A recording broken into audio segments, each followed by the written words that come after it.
Mga pa-inosente at manhid. Yan naman ang banat ni Baguio City Mayor Benjamin Magalong sa mga mambabatas na pumalpak at naghiyawan pa matapos banata ni Pangulong Bongbong Marcos ang mga korap na opisyal sa kanyang sona kahapon.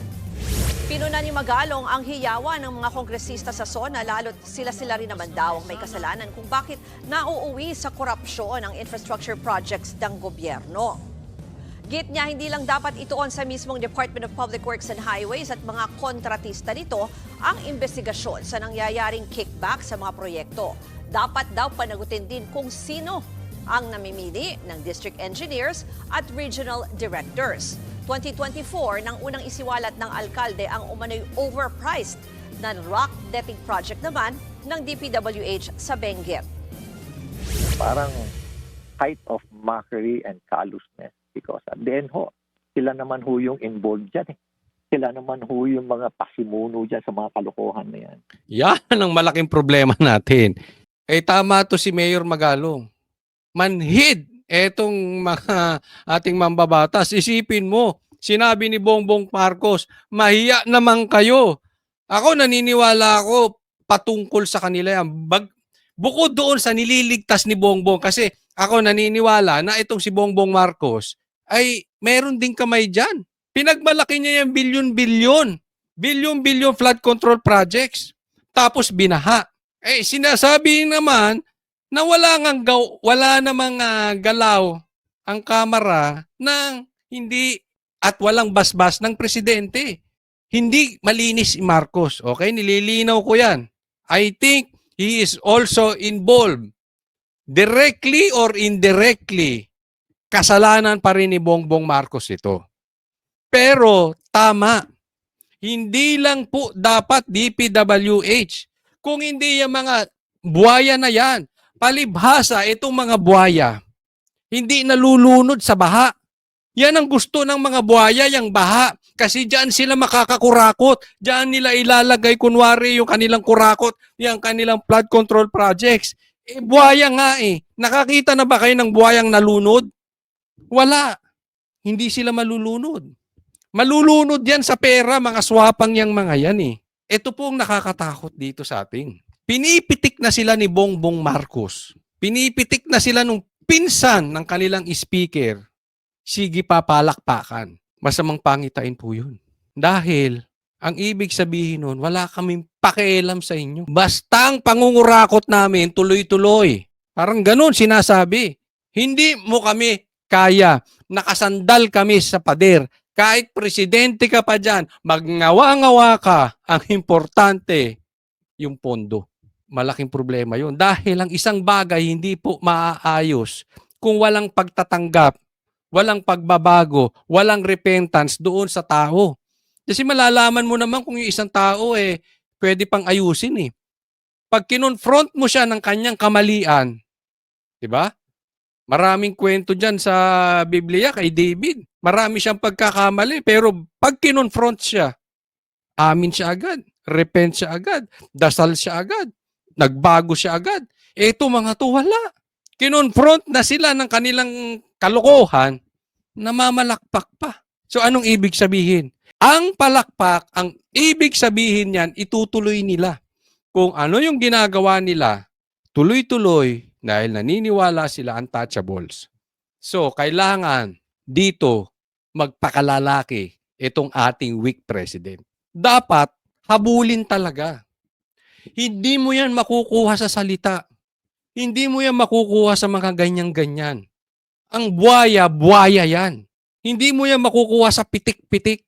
Sampulan mo. Isa sa kanila, sampulan mo. Pero, wag mo na namang gawin. Kasi ito nakakatakot dyan. Baka sasampulan niya, ang gagawin niyang panakot kay Tambaluslos. Tandaan nyo to sinasabi ko, ito delikado to. Ang pipitikin niya, yung alam niyang makaduterte. Hindi makatambaluslos. Pipitikin niya na posible na directly or indirectly may kalokohan din or may pangalang pwedeng madawit or madamay or magawan nila ng istorya patungkol dito sa baha. Dito sa mga kung ano-ano. Halimbawa, si Cheese. Dahil sa tingin nila, si Cheese, kumakampi kay BP Sara dahil hindi sinimulan yung impeachment. Pwedeng ganon. Or other on the middle. Yaan ang pwedeng chilling effect na gagawin. Oh, sinampulan ko na, ha? Oh, parang ganon. Tumahimik na kayo. Pag hindi pa kayo tumahimik sa inyo na directly, wag sana ganon. Hindi po titinuyan. These people, sabi nga, manhid. Ang mukha niyan makapal na. Nakakita ba kayo ng buhaya na manipis ang balat? Ang buhaya makapal ang balat niyan. Hindi mo pwede, yung pitik-pitik, kahit tuktukan mo yan, hindi niyan mararamdaman. They are beyond manhid. Kaya kailangan dyan, sampulan. Hindi pwedeng padaplis o dadaplisan mo yung Duterte o dadaplisin mo yung iba. Hindi, sampulan mo. Isa sa bata mismo ni Tamba. Don't tell us hindi mo kilala yan. Kilala nyo yan. Kayo magkakakilala dyan. Kaya nga si Chanco pumupuyok na eh. Alam niya, congressman yan, alam niya kung sino dyan yung mga aso ni Tamba. Sabihin ko na sa inyo, kung kayo alam nyo kung sino-sino mga aso ni Tamba, sila pa. Pitikin ninyo. Parusahan ninyo. Tanggalin ninyo. Doon, yaan lang ang paraan para magpakatino yan si Tamba Luslos. Other than that, tama si Magalong. Manhid na yung mga yan. Nagkakaroon ng conspiracy, yan po yan, sa mga kickbacks na yan. Ano? Sa mga hatian, sa mga porsyento, sa pagpili ng mga contractor, favored contractor, na karamihan din, politiko din. Alam nyo, itong patungkol sa mga contractor, dati naman ang ginagawa yan. Wala naman sigurong, diretsuhin na natin, no? Wala naman sigurong virgin sa atin. Di ba? One way or another, may, kung hindi man directly pera, may pabor yang matatanggap. Ang importante dito, napagsilbihan ng mabuti yung taong bayan. Ulitin ko, hindi po ko sinasabing mabuti yan. No? Pero, ang punto ko lang dati na yan. Kasi alam ko yan ang sasabihin ng mga bashers eh. Pero, iba po ngayon. Literal po buhaya. As in, sagad. Kumbagat sa vampira, sasagarin talaga yung dugo mo hanggang talagang wala na silang masipsip sa'yo. Hindi yung alam mo yung parang vampira na or lamok na kakagat lang ng konti sa'yo para mabuhay siya, magkaroon lang siya, makakuha lang siya ng dugo sa'yo. Hindi. Ito, vampira talaga. Sasairing ka. Diyan ko na i-compare tong mga ito. Kaya walang nangyayari sa atin di ba? Konting ulan, baha. Konting ulan, sira ang kalsada. Oh. Walang natatapos na infrastructure. Walang nagagawang infrastructure. Wala tayong pag-asenso. Ilang taon na ako. Problema na natin yan. Dati pa. Anong ginawa nung kauna-unahang nagalit sila kay Marcos Sr.? 1986? Nag-EDSA. Nasolusyonan ba? Hindi. Nangibabaw lang ang komunista. Sila din. Anong nangyari sa Pilipinas? Umayos ba? Hindi. Sa katotohanan, sumama pa. So pasama tayo ng pasama. Masama. Pero ngayon, grabe, sobrang sama. Akalain mo pati impeachment may bayad. Pati pirma may bayad. Kada pirma nyo lahat. Pati hearing nga, ano sinabi ni Magalong? Pati hearing, may bayad. Inimbestigahan ba yan? Sino lang inimbestigahan nyo? Si BP Sara. Kung concerned itong mga mambabatas natin, dapat inimbestigahan din to sinasabi ni Chanco. Sinabi ni Magalong. Nagko-connect the dots na po. Hindi lang po yan paninira. Tumutugma yung mga sinasabi. At hindi naman magkakaalyado tong mga ito. Pero ganyan po kasi talaga ang baho. Sa sobrang paggrabe ng paggrabe, yung baho hindi mo na matago. Umaalingasaw na. Next topic po tayo. Ito, pag-usapan natin. Bakit takot si Marcos sa online gambling? Sige, pakilagay nyo dyan. Sabihin ninyo, bakit hindi pinitik ni Bongbong Marcos ang sugal? Walang miss opportunity. Yan ang direktang sagot ng palasyo sa mga nasasayangan umano sa pagkakataong talakayin ni Pangulong Bongbong Marcos ang issue sa online gambling sa kanyang ika-4 na zona. Sa eksklusibong panayam ng News 5 kay Palace Press Officer Claire Castro, sinabi niyang pinag-aaralan pa ito ni Pangulong Bongbong Marcos. Dahil nga sinabi natin, kung magsasabi naman siya agad na ito Taliban ito, pero hindi pala nagiging maganda ang epekto nito sa bayan, mas mukhang magkakaroon ng pagkakamali ang Pangulo. Nako, mali talaga, mali. Isipin mo, kinontra nyo yung Pogo, pero may kumakalat. Pinasara nyo ang Pogo, pero meron pa rin nag-ooperate ng Pogo. O, totoo ba yan, Claire? Don't tell us na hindi mo alam.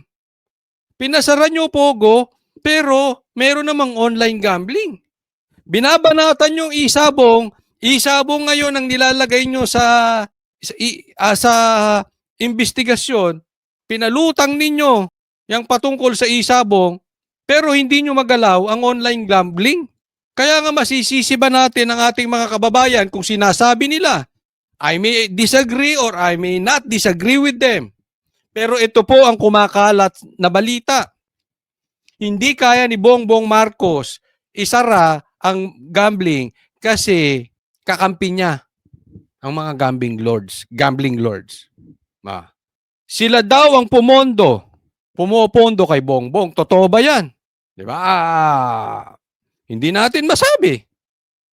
Ikaw, Claire, alam mo siguro yan. Kung totoo yan or hindi. Kayo mga kababayan ko, anong sa tingin ninyo may katotohanan ba yan? Di ba? Kasi pati nga drugs, pinitik ni Bongbong Marcos. Baha, pinitik niya sa SONA. Dalawa, hindi niya nabanggit. Baka dito siya takot. Yung online gambling at saka yung pagkidnap kay Tatay Digong. Yan po ang pinakamalaking balita ng 2025. Yan po ang pinakamalaking balita ng nakaraang taon ni Bongbong Marcos. Yung gambling at saka yung pagkidnap kay Tatay Digong. Pero iniwasan sa SONA. Anong iisipin ng taong bayan?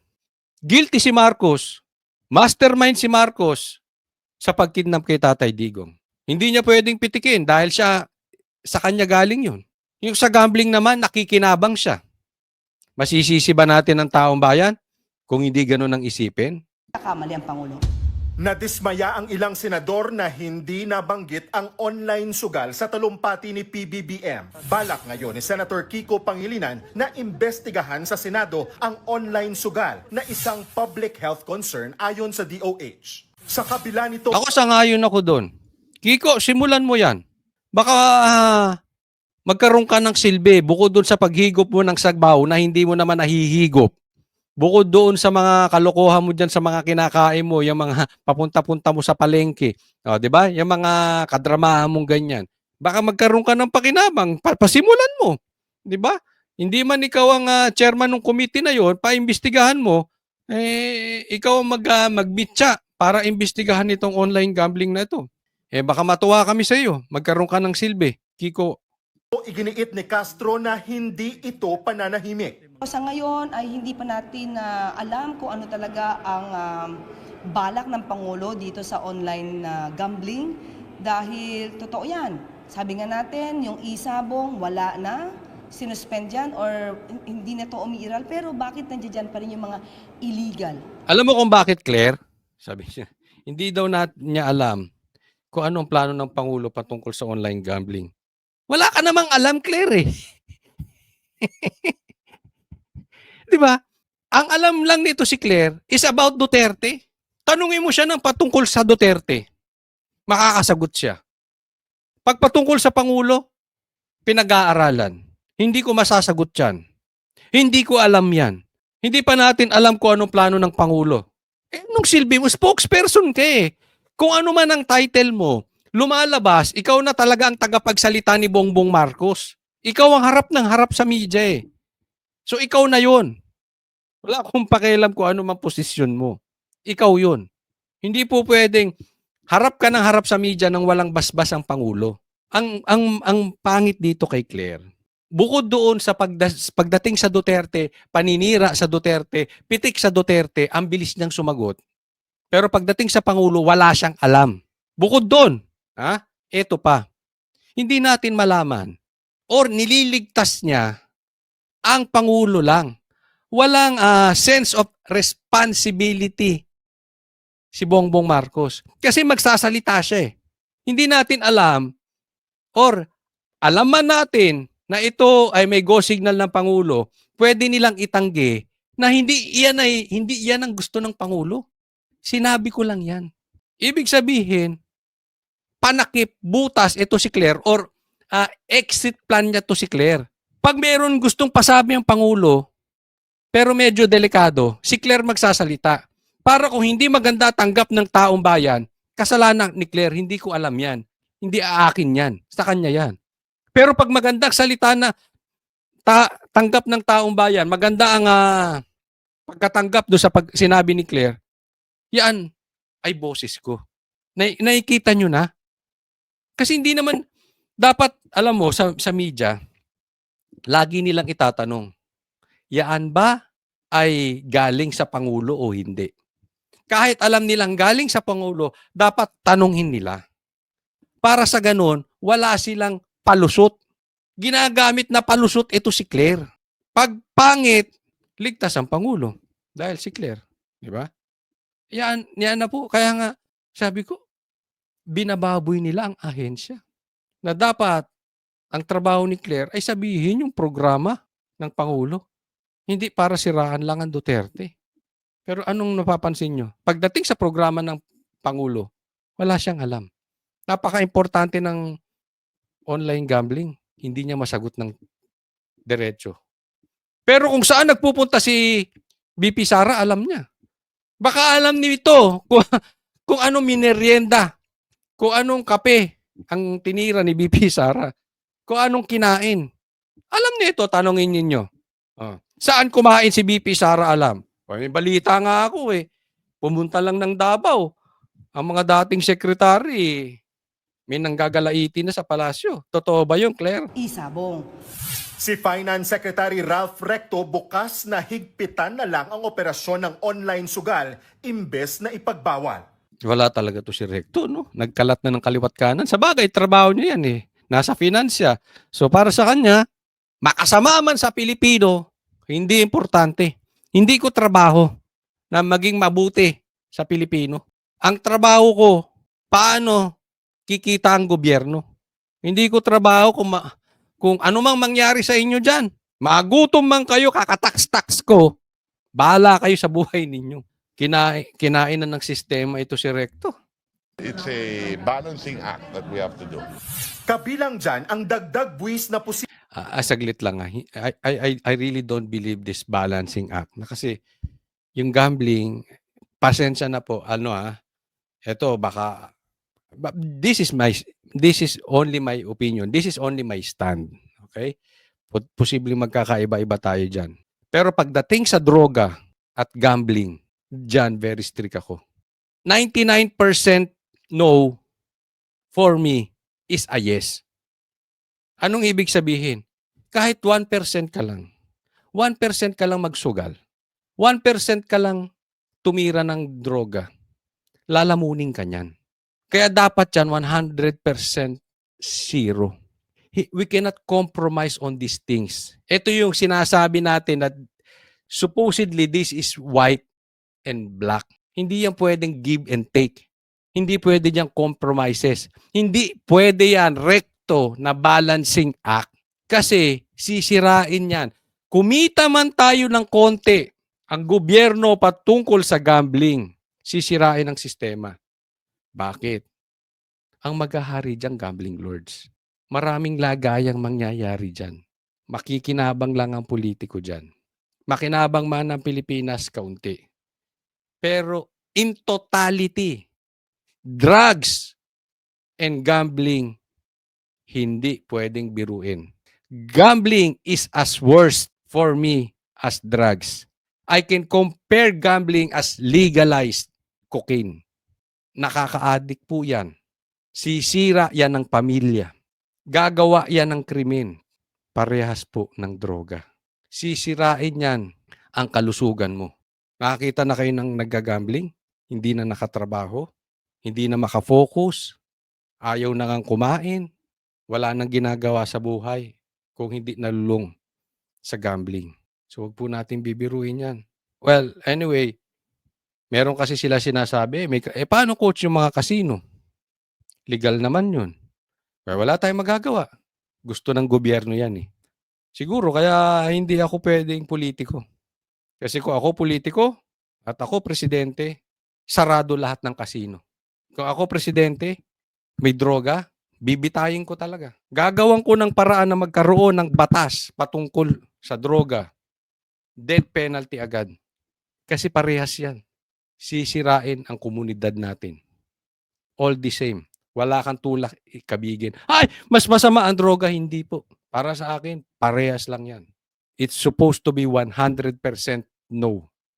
Hindi pwedeng 99% no and 1% yes. Kabilang dyan ang dagdag buwis na posibleng itaas pa sa 40% mula sa kasalukuyang 30% na pinapataw ng PAGCOR at BIR sa online gambling operators. Ayon kay Recto, may dagdag na 20 billion pesos na gaming revenues ang bansa dyan taon-taon. Nagbabalita mula sa Ayan ang sinasabi, okay? May dagdag 20% ang gobyerno at plano nilang gawin from 30% to 40% ng tax. So ano ibig sabihin? Ito ay nakakatulong sa Pilipinas. Ito ay sinasabi niyang balancing act.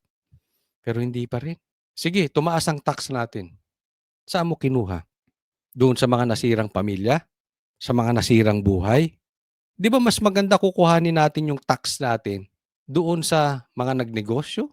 Doon sa mga nagtrabaho? Doon sa may mga produksyon, doon sa may mga serbisyo, o doon sa mga nasirang buhay, dulot ng gambling. Di ba? O kumita ka nga ng 40%. Kinuha mo doon. Sa isang tatay na dapat nagpapakain ng pamilya. Yung isusubo nung anak na ulam, kinuha yung tax at doon sa sugal, lagay sa mga politiko at doon sa gambling lords. Type nyo yon. Ayoko sa inyo. Well, anyway, kayo gobyerno eh. Ako naman nagpapayo lang. Kung priority ninyo ang kita ng gobyerno, priority nyo ang kita ng gobyerno kesa kalagayan ng mga bawat Pilipino, hindi so be it. Hindi naman ako gobyerno eh. Hanggang suggestion lang po tayo. Next topic po tayo. Si Tamba. Pag-usapan po natin. Junior, ang banta na hindi aaprubahan ng national budget na hindi alinsunod sa plano ng gobyerno. Ayon kay Navotas Congressman Toby Tiangco, sa national budget nag-uugat ang korupsyon sa gobyerno. Narito ang Express Report ni Marian Enriquez. Hindi lang mga maanomalyang flood control projects ang dapat imbestigahan, kundi lahat ng klase ng korupsyon. Yan ang iginiit ni Navotas Representative Toby Tiangco. Tama lang daw ang sinabi ng Pangulo na hindi aaprubahan ang kahit anong budget na hindi alinsunod sa plano ng gobyerno. Giit ni Tiangco, ang pinakaugat nito ang pagbabalangkas ng national budget. Dapat daw alisin na ang small committee na itinatalaga para mag-ayos o mag-finalize ng amendments tuwing budget deliberations pagpasa sa second reading ng Kamara. Doon umano nagkakaroon kasi ng hocus-pocus. Ngayon, bago natin simulan dito sa small, yung kanilang small committee, ito muna pagtuunan natin ng pansin. Naalala nyo, doon sa programa ng SMNI, dito sa aking vlog, meron na po tayong di umano na mga nagsasabi sa akin, posibleng mga congressman or posibleng mga nakaupo o mga posibleng dating mga politiko. Merong mga nagbibigay sa atin ng hint at sinabi ko po yan na darating ang panahon maglalaglagan si Bongbong Marcos at si Tamba. Ngayon, kitang-kita dito sa SONA, may pitik ng ginawa si Bongbong Marcos kay Tamba. Okay, isa-isahin po natin. Pinipitik din ni Bongbong Marcos siyempre, ang mga Duterte. Yan po ay hindi na bago sa atin. Alam natin, ginagawa yan ni Claire, ginawa na rin sa SONA, at patuloy na gagawin niya ni Bongbong. So, he is not off the hook.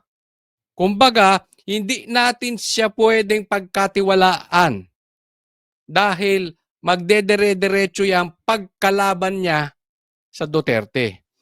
Pero ito, magpinsan. Kaya nga ako, sinasabi ko sa inyo, una pa lang, before pa to nagsalita tong mga ito, ako'y hindi naniniwala na magkakampi si Lisa at si Tamba. Posible sa media or pag sila magkakaharap, civil sila sa isa't isa. Pero may laglagan yan. Dahil sa sobra ng baho, sa sobrang problema ng gobyerno natin, maghahanap ng outlet si Bongbong Marcos. So ulitin ko, hindi na natin maaalis, ituturo niya ng Duterte. Pero sa sobrang laki, kailangan magturo din siya. At eto na, binabanata na si Tamba. At antayin ninyo, kasi medyo mabilis pa nga ito eh. I was expecting mga 26, then latter part 27 magkakaroon ng banatan. Pero yung SONA, may pitik na agad si Marcos diyan kay Tamba. At si Chanco, alam naman natin, campaign manager yan ng alyansa. Sa side yan ni Bongbong Marcos. Pero this is not the first time pinitik si Tamba. Naalala nyo, even yung impeachment, yung pirmahan sa impeachment, ibinuking na rin ni Chanco. Pero walang pumapansin sa kamera. Kaya nga napaka-plastic na itong kamera na ito eh. So ito ay magandang development para sa ating mga DDS dahil, again, mahahati sila. At hindi po pwede, hindi man lalaglag yan si Tamba. Alam naman natin, si Tamba, gaya ng sabi ni BP Sara, hindi lumalaban niya ng patas. Actually, ayaw niya ng kalaban. I-eliminate niya ang kalaban. So, antayin natin yung mga ganti ni Tamba. Pero yan ay hindi po magiging obvious. Hindi yan pipitik ng diretso. Sino po ang i-observe ninyo? Observe nyo yung mga aso ni Tamba. Pipitik yan sa gobyerno. Yung aso ni Tamba, pipitik yan kay Bongbong. And pati media, observe nyo itong mabuti, media at vloggers na dati ay na kay Bongbong, pipitik yan. Ha? Abangan ninyo. Dahil di umano sa aking nabalitaan, hindi natin alam kung totoo o hindi. Sana hindi po. Pero alam to eh. Alam to sa industriya ng mga vloggers. Nagbibigay ng pera yan. Hindi ko na patutukuyan kung sino mismo. Baka delikado tayo. Pero kayo, alam nyo siguro yun. Nagbibigay ng pera yan. Kaya yung banat niyang pailalim. Tingnan nyo. Hindi lang DDS vloggers ang mag-aano. Pati yung mga vloggers nila. At alam nyo naman kung sino ang makatamba vloggers. Antayin ninyo. Ang ganda ng nangyayari ngayon, pambira. Ha? Pati mga demonyo naglalaglagan. Oy, nako. Committee na yon, walang minutes yun. So para mo silang binigyan ng blank check, di ba? Wala ng small committee.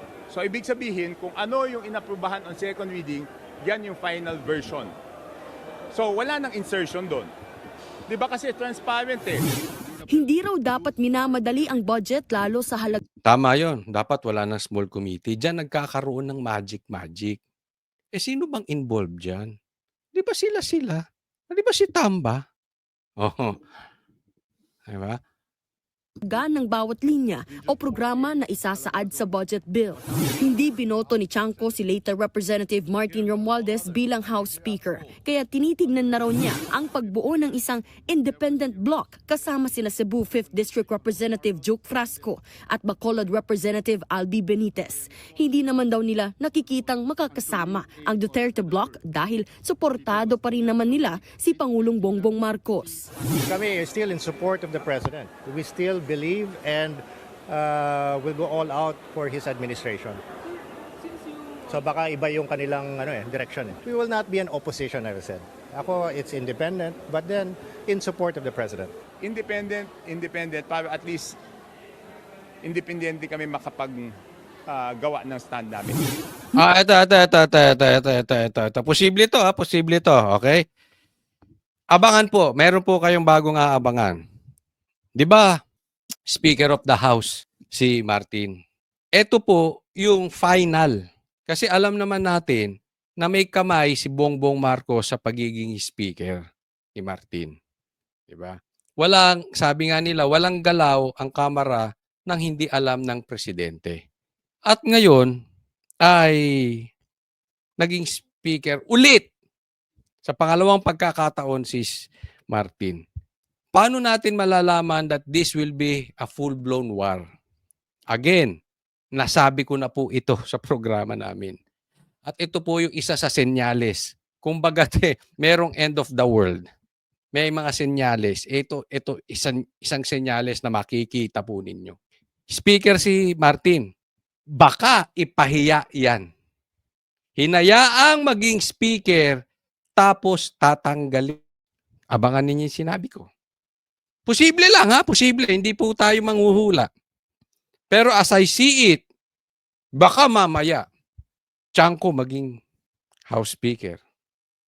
O baka si Albi Benitez. O baka si Pulong Duterte. Hindi natin alam. No? But kahit sino man yan, I think still better than tambaluslos. No? So yan, abangan po ninyo ha. Isa yan sa napakalaking senyales. Dahil marami talaga tayong naririnig na bulong-bulungan na ayaw na talaga dito kay Tamba. Pero, syempre, money talks, di ba? Siya may hawak Baka nga gumagawa ng paraan. Baka tama po ang ating nababasa at ang ating source na plano nilang ipahiya. Biglang magugulat si Tamba. Oy! Ako ang nagpasimula ng impeachment. Ako ang natanggal bilang speaker. Independent kami makapag gawa ng stand namin. Nagbabalit Yung yung sinasabi nating small committee, alam naman ng lahat na yan ay sa pangunguna di umano ni Tambaluslos. Di ba?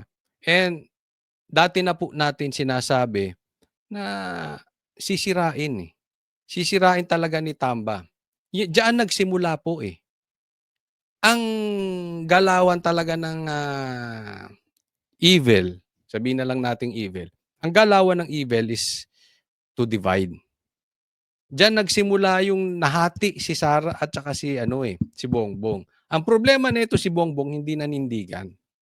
Meron ding sariling political agenda. Kaya nga ako hanggang ngayon wala pa akong tiwala diyan kay Bongbong. Huwag tayong magtitiwala. Pero legit po ito na makakatulong sa side mo Bongbong Marcos kung maaalis yung pinsang mong yan. Of course, hindi ka pa rin papatawarin ng DDS, including me.